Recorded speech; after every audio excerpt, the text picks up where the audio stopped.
नमस्कार, स्वागत है आपका एबीपी न्यूज में। मैं हूं अवधेश। 4 दिन और 3 बड़े हादसे।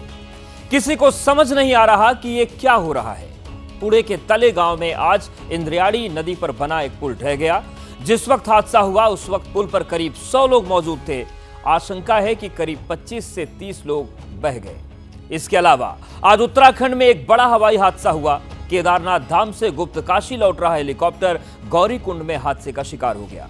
इसमें 7 लोगों की जान चली गई, जबकि 12 जून को अहमदाबाद में बोइंग 787 ड्रीमलाइनर हादसे का शिकार हुआ था। यह विमान हादसा क्यों हुआ, क्या कारण रहे, इसको लेकर अभी भी रहस्य बना हुआ है। लेकिन सबसे पहले आपको पुणे में इंद्रायणी नदी पर बने पुल के ढहने का पूरा वाकया आपको बताते हैं, जहां पुल ढहते ही चीख पुकार मच गई, मातम छा गया।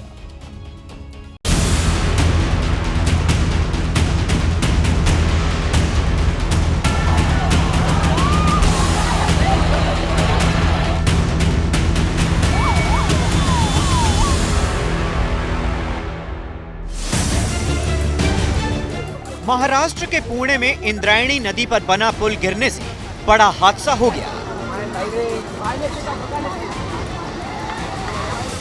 दोपहर करीब 3:30 पर यह पुल पानी में समा गया। जिस वक्त पुल गिरा उस पर 100 से 120 लोग मौजूद थे, जो पानी के तेज बहाव में बहने लगे, जिससे अफरा तफरी मच गई, चीख पुकार मचने लगी। पानी का बहाव तेज होने के कारण लोग डर गए, अपनों को बचाने के लिए चिल्लाने लगे। घटनास्थल से सामने आई तस्वीरों और वीडियो में हादसे की भयावहता साफ देखी जा सकती है।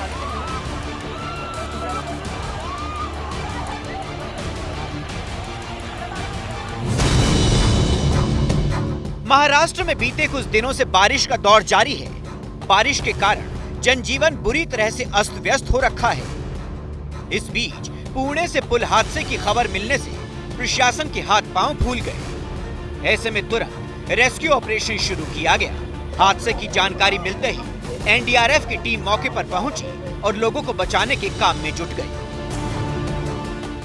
जो काही एक पूल तुटल्याची दुर्घटना झालेली आहे, आता मी विभागीय आयुक्त, तहसीलदार आणि पोलीस कमिशनर यांच्याशी बोललो आहे।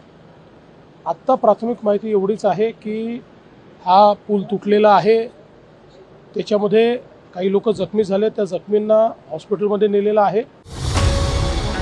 पिछले 2 दिनों से मावल इलाके में भारी बारिश हो रही है, जिससे इंद्रायणी का जलस्तर बढ़ा हुआ है। इसके कारण रेस्क्यू टीम को नदी में गिरे पर्यटकों को बचाने में काफी दिक्कत पेश आ रही है। वाटरफॉल के बाजू में ये आयरन का ब्रिज था, पुराना डिलेपिडेटेड ब्रिज था, वो आज गिर गया है। यहाँ पे एनडीआरएफ की जो टीम है वो रेस्क्यू ऑपरेशन के लिए आई है, लोकल पुलिस है और क्रेन और बाकी बचाव कार्य जारी है। अब तक इस हादसे की 2 बड़ी वजह सामने आ रही हैं। शुरुआती जानकारी के मुताबिक ये पुल पहले से ही बहुत खराब और जर्जर स्थिति में था। दूसरा, हादसे के समय एक तो पुल पर क्षमता से अधिक पर्यटक मौजूद थे और लोग 2 व्हीलर से भी इस पुल से जा रहे थे, जिसके चलते पुल वजन सहन नहीं कर सका और नदी में समा गया, जिसके कारण ये दर्दनाक हादसा हुआ। एनडीआरएफ की टीम है, सब जो भी है वो सारे मिलके अभी सबको हेल्प करने की कोशिश कर रहे हैं। बिल्कुल ये पुल बंद होना चाहिए था, लेकिन अभी ये राजनीति और टीका टिप्पणी करने का वक्त ही नहीं है। अभी वक्त इंसानियत का है। हर एक जो यहाँ फंसा पड़ा है उसको मदद करने की जरूरत है। ताले गांव में कुंदमाला पुणे का फेमस टूरिस्ट स्पॉट है। पुणे से कुंदमाला की दूरी 30 किलोमीटर है। ये जगह मुंबई के रास्ते में एक्सप्रेस वे में एंट्री करने से पहले स्थित है। वीकेंड पर यहाँ हजारों की संख्या में लोग पहुँचते हैं। जहाँ पे यह हादसा हुआ है वहाँ पे जो नज़ारा है अभी मैं दिखाना चाहूँगा कि यहाँ पे अभी फिलहाल रेस्क्यू ऑपरेशन जारी है। जिस तरह से एनडीआरएफ की जो जवान है वो यहाँ पे आ चुके हैं, जो स्थानीय यहाँ के कुछ रेस्क्यू टीम है वो भी यहाँ पे आ चुकी है। हम देख सकते हैं केवल 4 फीट का ये ब्रिज है और इसमें 2 व्हीलर पे भी कुछ लोग थे जो यहाँ से यात्रा कर रहे थे और उसी टाइम पे ये ब्रिज जो है वो यहाँ पे गिर गया। दिन रविवार का था, ऐसे में बड़ी संख्या में पर्यटक यहाँ पहुँचे थे, लेकिन इन्हें पता नहीं था कि इनकी ये मौज मस्ती थोड़ी देर में ही हादसे में बदलने वाली है। पुणे में पुल हादसा हुआ तो उत्तराखंड में आज एक हवाई हादसे ने दर्द दिया। आज सुबह उत्तराखंड के गौरीकुंड में हेलीकॉप्टर की क्रैश लैंडिंग हुई और इस हेलीकॉप्टर में पायलट समेत 7 लोग सवार थे। हादसे में सभी लोगों की जान चली गई। हालांकि ये पहली बार नहीं है जब केदारनाथ यात्रियों को ले जाने वाला हेलीकॉप्टर हादसे का शिकार हुआ। सवाल है कि बार बार उत्तराखंड में हेलीकॉप्टर हादसे क्यों हो रहे हैं।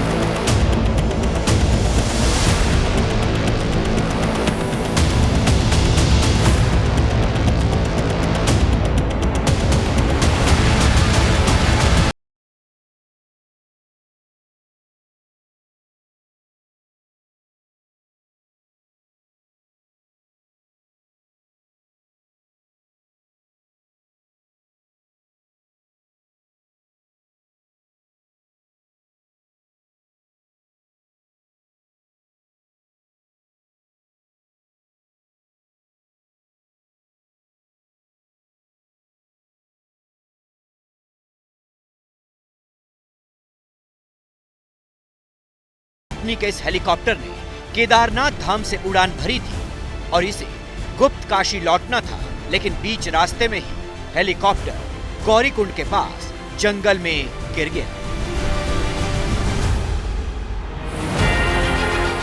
इस हेलीकॉप्टर में कुल 7 लोग सवार थे, जिसमें सभी की मौत हो गई।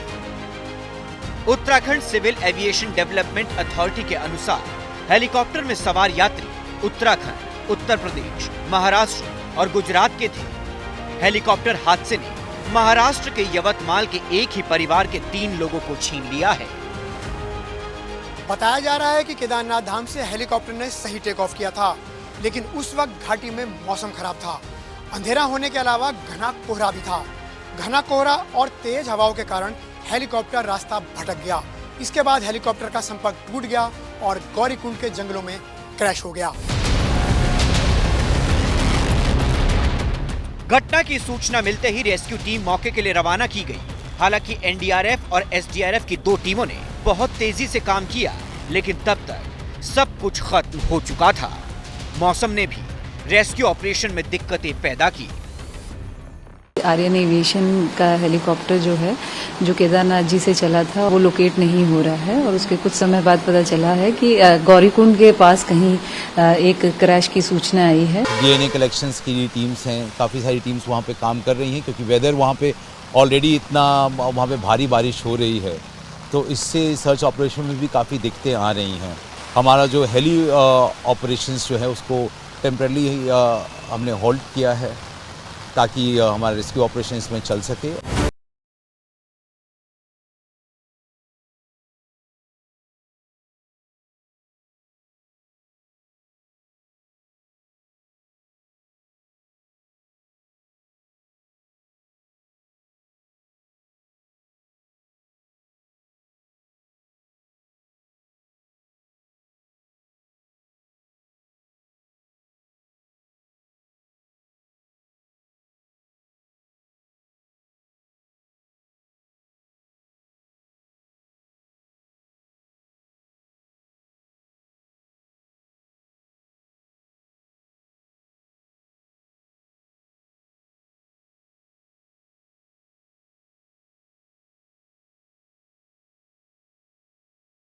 गंभीरता से लेते हुए हमने तत्काल एक आपातकालीन बैठक बुलाई है और जो इस घटना में दोषी हैं, जिनके कारण से घटना हुई है, उनको तत्काल उनके खिलाफ सख्त कार्रवाई की जाए। जब तक यात्रियों की सुरक्षा सुनिश्चित नहीं हो जाती है, तब तक ये सेवाएं बंद रहेंगी।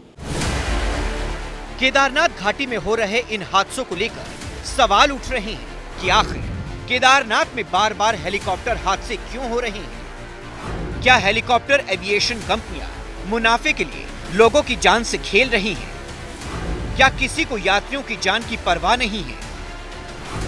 खराब मौसम होने के बाद भी आखिर एविएशन कंपनियां बेतरतीब उड़ान क्यों भर रही हैं? सवाल कई हैं, लेकिन इन सवालों का जवाब कोई नहीं देता। न एविएशन कंपनियां और न ही शासन प्रशासन। हादसे के बाद सरकारें जागती हैं, मुआवजे का ऐलान होता है, लेकिन कुछ दिन के बाद एक बार फिर केदारनाथ घाटी में हेलीकॉप्टर की आवाज सुनाई देने लगती है और एक बार फिर लोगों की जान से खिलवाड़ शुरू हो जाता है। उत्तराखंड में हेलीकॉप्टर कंपनियों के बीच अंधी दौड़ चल रही है, जिसकी वजह से लोगों की जान जा रही है।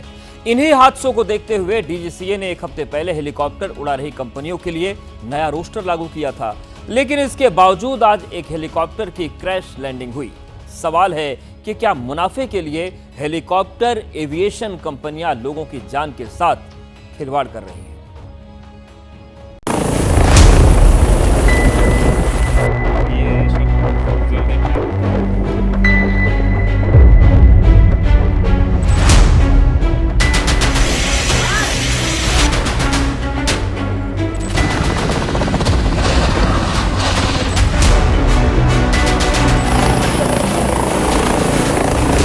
चारधाम यात्रा शुरू होते ही केदारनाथ घाटी के बीच हेलीकॉप्टर की आवाज गूंजने लगती है।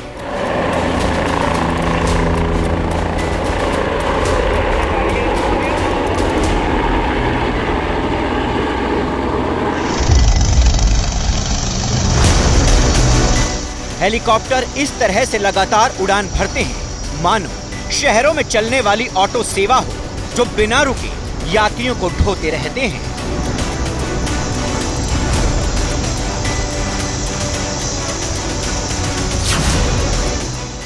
श्रद्धालुओं को लेकर एक हेलीकॉप्टर उड़ान भरता है और दूसरा हेलीपैड पर यात्रियों को ले जाने के लिए तैयार हो जाता है और इसी अंधी उड़ान के बीच बार बार हो रहे हैं हेलीकॉप्टर हादसे।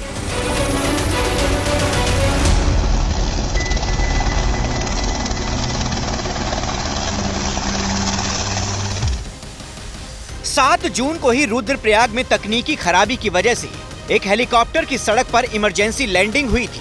गनीमत रही कि हेलीकॉप्टर में सवार 5 श्रद्धालुओं की जान बच गई थी। 17 मई को भी एक एयर एम्बुलेंस क्रैश हो गई थी। केदारनाथ हेलीपैड पर लैंडिंग के समय तकनीकी दिक्कत आने की वजह से एयर एम्बुलेंस का बैलेंस बिगड़ गया था और अब एक बार फिर हेलीकॉप्टर हादसे का शिकार हुआ है, जिसमें 7 लोगों की जान गई है। कि माउंटेन फ्लाइंग पे स्पेशली इन हेलीकॉप्टर्स को चेक किया था, प्रॉपर्ली चेक होते हैं। इसके अंदर बिल्कुल वेट फैक्टर है, इसके अंदर जबरदस्ती बैठाला गया, किसी पैसेंजर को ओवर वेट हो गया हेलीकॉप्टर, इसलिए पावर लॉस हुई गया हेलीकॉप्टर। वहां आप ये विश्वास करिए 25-25 किलो का वजन भी हेलीकॉप्टर के लिए भारी हो जाता है।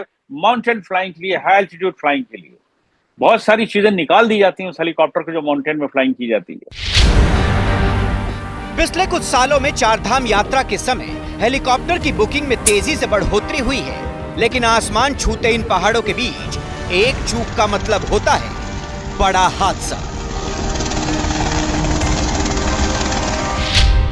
मौसम में बदलाव, भीड़ भाड़ और दबाव, सुरक्षा मानक नजरअंदाज करना, ओवरलोडिंग, पायलट की थकान, ये वो वजह है जिसकी वजह से हादसे हो सकते हैं या हादसे हो रहे हैं। कभी कभी होता है कि पायलट नहीं भी जाना चाहता है, लेकिन जबरदस्ती उनको भेजा जाता है। हमने खुद देखा है पर्सनली, ये जबरदस्ती प्रेशर डाल करके पैसेंजर को भेजा जाता है। ये बरसों से चल रहा है। तो ये एक हादसा जो भी लगातार बैक टू बैक हो रहे हैं, थोड़ा सा जो ग्राउंड पे मैनेजमेंट है और जो वेट एंड बैलेंस जहाज का है कि कितना हम फ्यूल लेके जा रहे हैं और फ्यूल इतना होने के साथ साथ कितने पैसेंजर, वेट का इसमें माउंटेन में हाई एल्टीट्यूड के ऊपर काफी प्रॉब्लम आती है। ये वहाँ का रोज का तमाशा है। केदारनाथ धाम के लिए गुप्तकाशी, फाटा और सिसरी से हेलीकॉप्टर उड़ान भरते हैं। कुल 8 हेली कंपनियों के हेलीकॉप्टर उड़ान भर रहे हैं। इस दौरान रोजाना औसतन 215 हेलीकॉप्टर उड़ान भरते हैं और मौसम साफ होने पर उड़ान की संख्या बढ़कर 290 तक पहुंच जाती है। हेलीकॉप्टर से हो रहे हादसों को देखते हुए एक हफ्ते पहले ही डीजीसीए ने केदारनाथ धाम के लिए हेलीकॉप्टर सेवाओं का नया रोस्टर लागू किया था। नए नियम के मुताबिक 1 घंटे में हेलीकॉप्टर 2 ही चक्कर लगा सकते हैं, जबकि नए नियम लागू होने से पहले दिन भर में हेलीकॉप्टर कई चक्कर लगा रहे थे। साथ ही एक हेलीकॉप्टर में 4 से 6 लोग ही सफर कर सकते हैं। लेकिन गौरीकुंड में जो हेलीकॉप्टर हादसा हुआ उसमें पायलट समेत 7 लोग सवार थे, यानी डीजीसीए की गाइडलाइंस 6 की बात कहती है, जबकि हादसे के शिकार हुए हेलीकॉप्टर में 7 लोग सवार थे। केदारनाथ यात्रा के समय हेलीकॉप्टर में बैठने का ट्रेंड इतना ज्यादा बढ़ गया है कि हर महीने करीब 25,000 लोग उड़न खटोले में बैठते हैं, जिसका फायदा हर हेलीकॉप्टर कंपनी उठा रही है, लेकिन इस पर सवाल भी उठ रहे हैं। रेल दुर्घटनाएं बढ़ती जा रही, हवाई दुर्घटनाएं हमको आहत कर रही। अभी हम अहमदाबाद के दर्द से उभरे हैं। कुछ दिन पहले एक हेलीकॉप्टर वहाँ इमरजेंसी लैंडिंग हुई है, और इस जो आज ये दुर्घटना हुई है, मैं पूरी तरह दोषी ठहराता हूँ निजीकरण को, प्राइवेटाइजेशन को। पहाड़ों के बीचों बीच यात्रियों को ढो रहे ज्यादातर हेलीकॉप्टर सिंगल इंजन वाले हैं, यानी हादसा होने पर बचने का कोई दूसरा रास्ता नहीं है। इसके अलावा आरोप ये भी लगते हैं कि हेलीकॉप्टर सेवाएं संचालित कर रही ये कंपनियां सस्ता इंश्योरेंस कराती हैं, ताकि हादसे के समय इन्हें ज्यादा पैसा ना देना पड़े।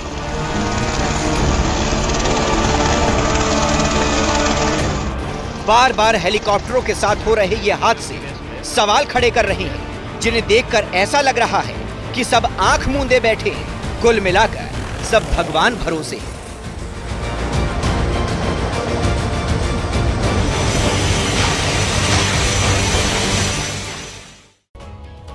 मौत की कोई शक्ल नहीं होती। मौत दबे पाव आती है और अपने पीछे छोड़ जाती है गम और आंसू की अंतहीन कहानी। केदारनाथ हादसे के शिकार लोगों के परिवार में मातम पसरा हुआ है। हर कोई अपनों को याद करके रो रहा है। इन्हें यकीन नहीं हो रहा कि जो कल तक इनके साथ हंस खेल रहे थे वो अब इनके बीच नहीं है, इस दुनिया को अलविदा कह चुके हैं।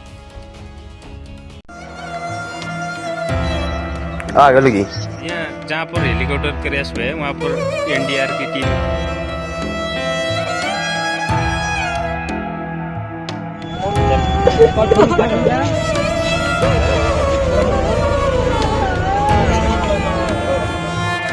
ये काशी है।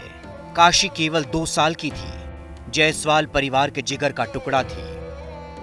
महाराष्ट्र के यवतमाल के रहने वाले श्रद्धा और राजकुमार ने जितने प्यार से बेटी का नाम काशी रखा था, उतने ही शौक से घर का नाम भी काशी के ही नाम पर काशी रखा था।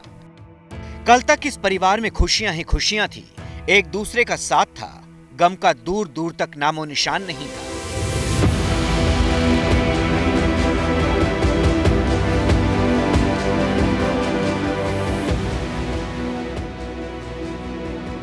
श्रद्धा और राजकुमार की इस तस्वीर को देखकर पता चलता है परिवार में कितना प्यार था। पति पत्नी दोनों एक दूसरे की बाहों में बाहें डालकर नाच रहे हैं, झूम रहे हैं, इस बात से अनजान कल क्या होने वाला है। परिवार की खुशियों को किसी की नजर ना लगे, यही सोचकर श्रद्धा और राजकुमार अपनी बेटी काशी को साथ लेकर केदारनाथ पहुंचे थे। लेकिन इन्हें क्या पता था ये इनका आखिरी सफर साबित होगा।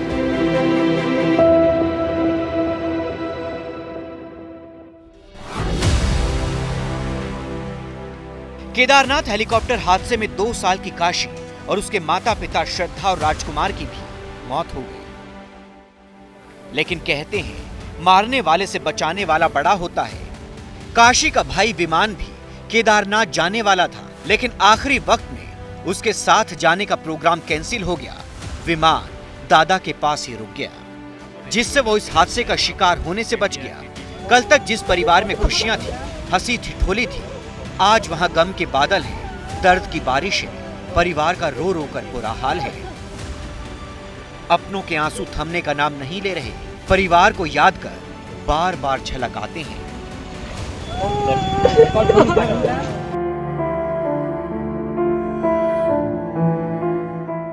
कुछ ऐसा ही हाल है जयपुर के रहने वाले राजवीर सिंह के परिवार का। मां के आंसू थमने का नाम नहीं ले रहे। पिता का गला बात बात पर भर आता है। राजवीर सिंह हादसे का शिकार हुए हेलीकॉप्टर के पायलट थे। 4 महीने पहले ही जुड़वा बच्चों के पिता बने थे। वापस घर आकर 30 जून को बच्चों के लिए एक बड़ा कार्यक्रम करना चाहते थे, लेकिन उनके घर आने से पहले उनकी मौत की खबर आ गई। राजवीर सिंह का परिवार मूल रूप से राजस्थान के दौसा जिले का रहने वाला है। काफी साल पहले वो परिवार के साथ जयपुर आ गए थे और शास्त्री नगर इलाके में रहते थे। राजवीर सिंह ने 14 साल तक सेना में अपनी सेवाएं दी थी। लेफ्टिनेंट कर्नल के पद से रिटायर हुए थे। रिटायर होने के बाद पिछले साल ही आर्यन एविएशन कंपनी के साथ जुड़ गए थे। राजवीर सिंह को 2000 घंटे से ज्यादा की उड़ान का अनुभव था। उनकी पत्नी दीपिका भी पायलट है। वो बेहद मिलनसार और जमीन से जुड़े हुए थे। लोगों को हमेशा कुछ करने के लिए प्रोत्साहित करते थे। लेकिन अब राजवीर इस दुनिया में नहीं है, उनके पीछे रह गई है तो केवल उनकी याद है। किसी भी लड़के से मिलते थे कॉलोनी में तो पढ़ाई की बात करते थे और वो यही पूछते थे कि कुछ मनो। कभी भी उन्होंने इतनी बड़ी पोस्ट पे रह के उनकी घमंड नहीं था बिल्कुल भी। वो छोटा हो बड़ा हो सबसे बात करते थे, मिलते थे, जुलते थे। और उन्होंने ये भी बोला था कि तू केदारनाथ आ, कि अपना प्लान है वहाँ पे तेरे को मैं फ्री में घुमाऊंगा। इतना तक बोला था कि तू आना कभी।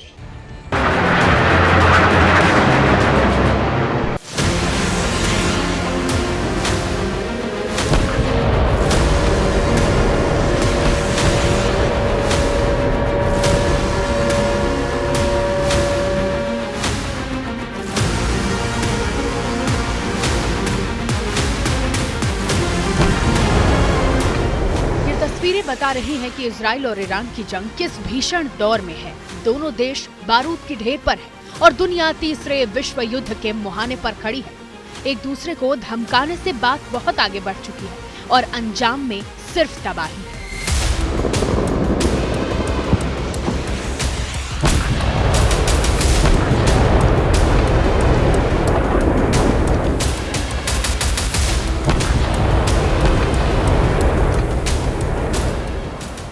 जिस तरीके से इजराइल ने ईरान पर कहर बरपाया है, ईरान के पलटवार के बाद इजराइल फिर से बम बरसा रहा है।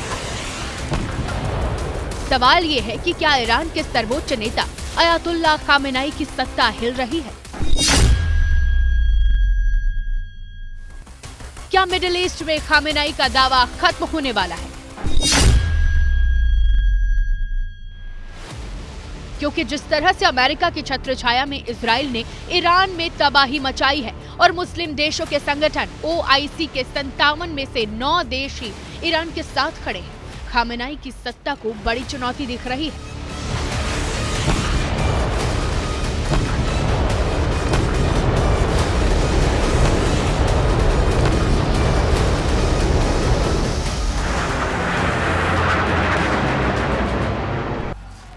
हालात ये है कि ईरान की तरफ से सिर्फ यमन के हूती विद्रोही ही मैदान में उतरे।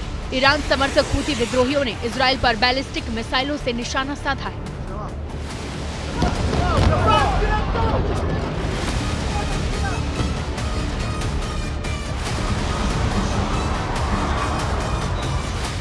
तो क्या ईरान की इस तबाही के पीछे परमाणु बम वाली जिद है? और क्या इसी परमाणु बम वाले खतरे की आड़ में खामेनेई का वजूद मिटाना चाहते हैं अमेरिका और इजराइल? क्या ईरान का हाल इराक वाला होगा? ईरान पर इजराइल के इस हमले की गूंज इस वक्त पूरी दुनिया में सुनाई दे रही है। इसे तीसरे वर्ल्ड वॉर का अलार्म बताया जा रहा है। इजराइल ने ईरान पर यह हमला उस समय किया जब उसे लगा कि ईरान परमाणु बम बनाने के बेहद करीब पहुंच गया है। इजराइल को डर है कि अगर ईरान ने परमाणु बम बना लिया तो उसका अस्तित्व खतरे में पड़ जाएगा। अपने वजूद पर इसी खतरे की वजह से इजराइल ने शुक्रवार रात ऑपरेशन राइजिंग लाइन की शुरुआत की। परमाणु खतरे को लेकर इजराइल ने ऐसा ही एक ऑपरेशन 44 साल पहले भी अंजाम दिया था। उस समय इजराइल के निशाने पर ईरान का पड़ोसी देश इराक था।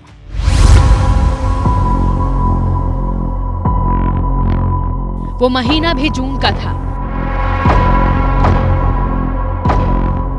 7 जून 1981 को इजरायली एयरफोर्स के 14 फाइटर जेट्स ने एजियोन एयरबेस से उड़ान भरी थी।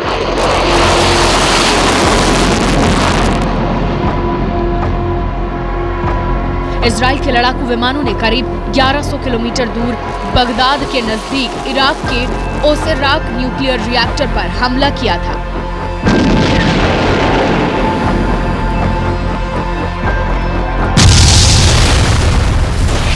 מזמן אחד איך תראו לך התוצאות? הוא חבר במור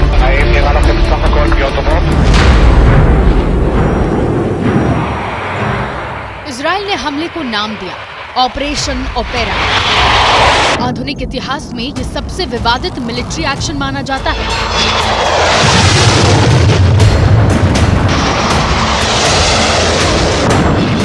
सत्तर के दशक में इराक की सद्दाम हुसैन सरकार ने अपने न्यूक्लियर प्रोग्राम को तेज किया था।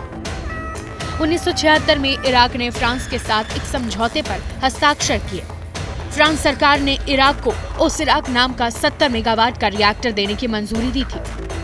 वैसे तो आधिकारिक रूप से इराक के परमाणु कार्यक्रम का मकसद परमाणु हथियार बनाना नहीं था, लेकिन इजराइल के खुफिया अधिकारी छानबीन में इस नतीजे पर पहुंचे कि इराक परमाणु हथियार बनाएगा और इससे इजराइल का वजूद खतरे में पड़ जाएगा। इसी के बाद इजराइल ने 8 F-16A फाइटर जेट और उसको कवर बैकअप देने के लिए 6 F-15A विमानों को तैयार किया।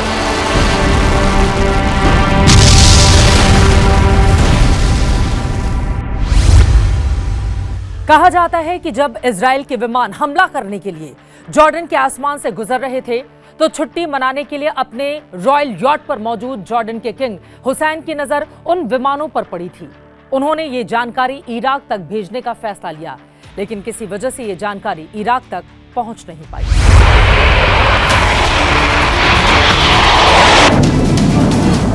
इराक के समय के मुताबिक शाम 5:35 पर F-16 लड़ाकू विमानों ने 5 सेकंड के भीतर बम गिराया।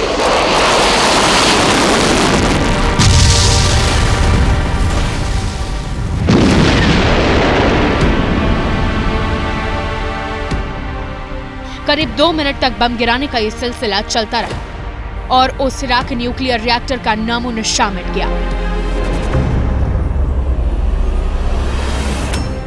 इजराइल के सभी विमान सुरक्षित अपनी सीमा में लौट गए। इस ऑपरेशन की वजह से इजराइल की दुनिया भर में काफी आलोचना हुई, लेकिन उसने परवाह नहीं की। इस अभियान के बाद इराक की परमाणु महत्वाकांक्षा कभी पूरी नहीं हो पाई और अब 4 दशक बाद एक बार फिर इजराइल ने इराक के पड़ोसी देश ईरान को निशाना बनाया है। 1981 में इराकी न्यूक्लियर प्रोग्राम को तबाह किया था और 2025 में ईरान के परमाणु ठिकानों पर जोरदार हमला बोला है। भले दशकों बीत गए, लेकिन दोनों ही मौकों पर इजराइल ने अपने पड़ोसी देश के परमाणु कार्यक्रम को अपनी सुरक्षा के लिए बड़ा खतरा मानते हुए सैन्य कार्रवाई की। इजराइल ने साफ संदेश दिया है कि वो अपने पड़ोस में परमाणु हथियार नहीं बनाने देगा, भले ही उसे अकेले क्यों ना हमला करना पड़े।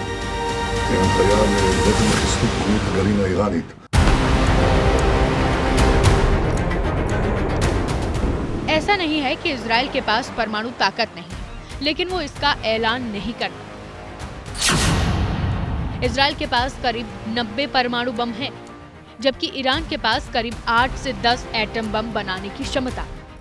लेकिन इजराइल ऐसा किसी कीमत पर होने नहीं देना चाहता।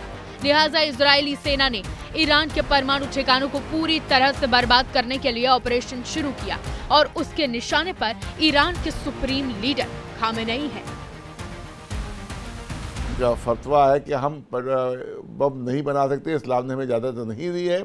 हम जो पब्लिक के लिए जो जैसे बिजली बनाते ही है, इस तरह की चीज़ों में हम इसको इस्तेमाल करेंगे, लेकिन सिर्फ बहानेबाजी की जा रही है उसको ख़त्म करने की, क्योंकि अकेला ईरान है जो इसराइल के ख़िलाफ़ खड़ा हुआ है, अकेला ईरान है जो अमेरिका के ख़िलाफ़ खड़ा हुआ है। ईरान बाकायदा दिखा चुका है पूरी दुनिया को, मगर अमेरिका और उसके हमनवा ममालिक पूरी तरीके से ईरान को ख़त्म करने की प्लानिंग कर रहे हैं और परमाणु बम का सहारा ले रहे हैं। मेरे ख्याल से ये बिल्कुल गलत है।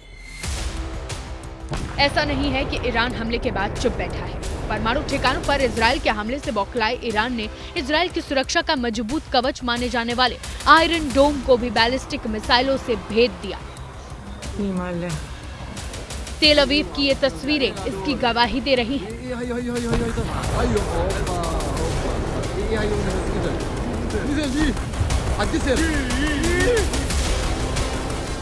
ईरानी हमलों से इजराइल के लेजियन रामतगन इलाकों को भारी नुकसान पहुंचा है। यरूशलेम में मिसाइल के धमाके सुनाई दिए तो इजराइल ने भी ईरान के गैस प्लांट पर ड्रोन से ताबड़तोड़ हमले किए। तेल डिपो और रक्षा मंत्रालय पर हमला करके साफ कर दिया कि ये युद्ध तुरंत थमने वाला नहीं है। Israel's fight is not with you. It's not with you, the brave people of Iran, whom we respect and admire. Our fight is with our common enemy, a murderous regime that both oppresses you. The nation of Iran and the nation of Israel have been true friends since the days of Cyrus the Great. And the time has come for you to unite around your flag and your historic legacy by standing up for your freedom from an evil and oppressive regime.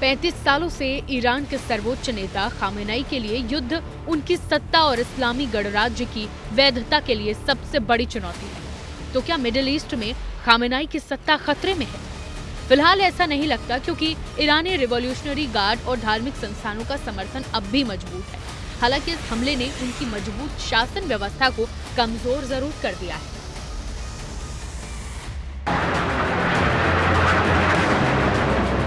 New York times की report के अनुसार Iran के अधिकारियों ने कहा कि सर्वोच्च नेता अली खामनेई की 36 साल की सत्ता के लिए यह सबसे निर्णायक क्षण है।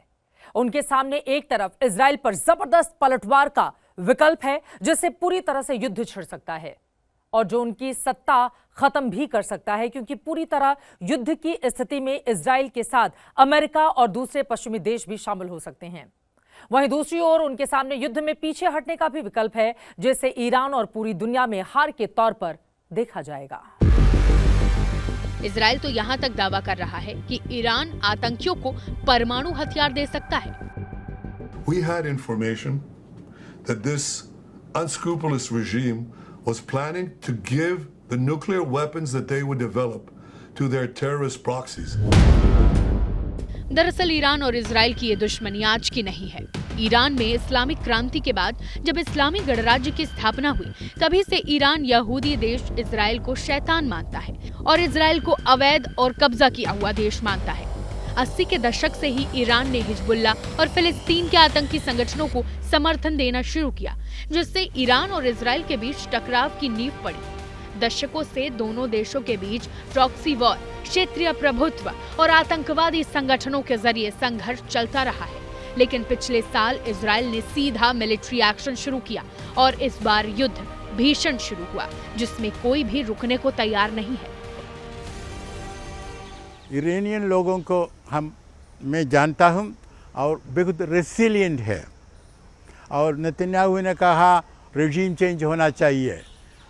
मेरे ख्याल से अगर नेतन्याहू ये करता है तो रेजिम को और सपोर्ट मिलेगा। इस हमले ने ईरान के एक्सिस ऑफ रेजिस्टेंस को कमजोर तो किया है, जिसमें सीरिया, हिजबुल्ला, हमास जैसे संगठन संयुक्त रूप से पश्चिमी देशों, खासकर अमेरिका और इजराइल का विरोध करते हैं। और ये हमला ऐसे वक्त हो रहा है जबकि सीरिया में असद शासन खत्म हो गया। हिजबुल्ला और हमास को इजराइल काफी चोट पहुंचा चुका है। ईरान ने पिछले 30 सालों से अपने पिट्ठुओं को पश्चिमी एशिया में अलग अलग जगह पर बैठाया हुआ था, चाहे वो हमास हो, चाहे वो हिजबुल्ला हो, चाहे वो हूती हों या बशार अल असद की सरकार हो सीरिया में। इजराइल ने पिछले 20 महीनों के लड़ाई में इन सब को मुंह की दिखा दी है और वे ईरान की रक्षा करने में, इजराइल के ऊपर सीधे कोई हमला करने में सक्षम नहीं है। तो इस वजह से ईरान अलग थलग पड़ गया है। और जब बारी ईरान पर हमले की आई तो इजराइल ने जो प्लान बनाया वो ईरान की सोच से परे था। ईरान के वरिष्ठ सैन्य अधिकारियों से बातचीत पर आधारित न्यूयॉर्क टाइम्स की एक रिपोर्ट के अनुसार इजराइल के हमले को लेकर ईरान का आकलन गलत साबित हुआ। ईरान के अधिकारियों का कहना है कि उन्हें उम्मीद नहीं थी कि इजराइल इतनी जल्दी हमला करेगा। उन्हें यह लग रहा था कि इजराइल ओमान में रविवार को होने वाली अमेरिका ईरान परमाणु वार्ता के दूसरे दौर के बाद ही कोई कदम उठाएगा। इस बीच इजराइल लगातार हमले के संकेत दे रहा था, लेकिन ईरान के अधिकारियों ने इसे मनोवैज्ञानिक दबाव बनाने की कोशिश बताकर दरकिनार कर दिया। नेतन्याहू ने कहा था पहले कि अगर ईरान अमेरिका नेगोशिएशंस से कुछ होता नहीं है तो उन्होंने मिलिट्री एक्शन लेगा। वो तो मेरे ख्याल से ईरान को मिसलीड करने के लिए था। अधिकारियों के मुताबिक इजराइल के हमले की रात मिलिट्री कमांडर सेफ हाउस की जगह अपने घर में रुके, जो घातक साबित हुआ। इसी तरह रिवोल्यूशनरी गार्ड की एरोस्पेस यूनिट के commander general Aamir Ali Hajizadeh और उनके स्टाफ ने एक जगह जमा न होने के निर्देश का पालन नहीं किया। उन्होंने तेहरान के एक सैन्य अड्डे में इमरजेंसी बैठक की और उसी दौरान इजराइल ने इस सैन्य अड्डे पर हमला कर दिया। इजराइल ने जिस तरह से अपने गुप्तचरों के द्वारा सूचनाएं इकट्ठी की हैं और सेना के 3 बड़े अधिकारियों को ख़त्म कर दिया है, 20 से ज़्यादा मध्य कोटि के अधिकारियों को ख़त्म कर दिया है। इस चीज़ का ख़तरा बढ़ गया है कि वो ईरान के सुप्रीम लीडर को भी ख़त्म कर सकते हैं। अपने परमाणु कार्यक्रम की वजह से खामेनेई इजराइल समेत अमेरिका और पश्चिमी देशों के निशाने पर हैं, क्योंकि इस जंग की शुरुआत इसी न्यूक्लियर प्रोग्राम को खत्म करने के लिए हुई है। 1989 में ईरान का सर्वोच्च नेता बनने के बाद खामेनेई ने परमाणु कार्यक्रम को राष्ट्रीय सुरक्षा का आधार बनाया, रिवोल्यूशनरी गार्ड को मजबूत किया और नतांजा में यूरेनियम संवर्धन की गुप्त शुरुआत की।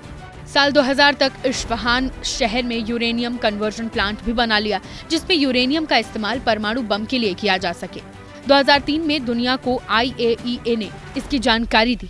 उधर उसी साल ईरान ने इम्प्लोजन टेस्ट भी कर दिए, जिसमें परमाणु धमाका करने का परीक्षण होता है। 2015 में खामेनेई ने UNSC के देशों के साथ समझौता कर लिया कि परमाणु कार्यक्रम का इस्तेमाल शांतिपूर्ण उद्देश्यों के लिए होगा, लेकिन 2018 में अमेरिका के समझौते से पीछे हटने के बाद साल 2020 तक ईरान ने 20% यूरेनियम संवर्धन कर लिया। खामेनेई ने 60% यूरेनियम संवर्धन को राष्ट्रीय स्वतंत्रता का प्रतीक बताया और इस साल फरवरी तक 60% यूरेनियम संवर्धन जमा भी कर लिया, जो 9 परमाणु बम बनाने के लिए पर्याप्त था।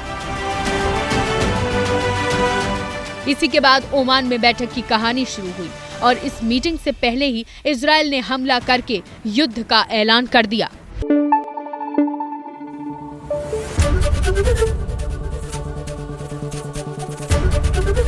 ABP न्यूज आपको रखे आगे।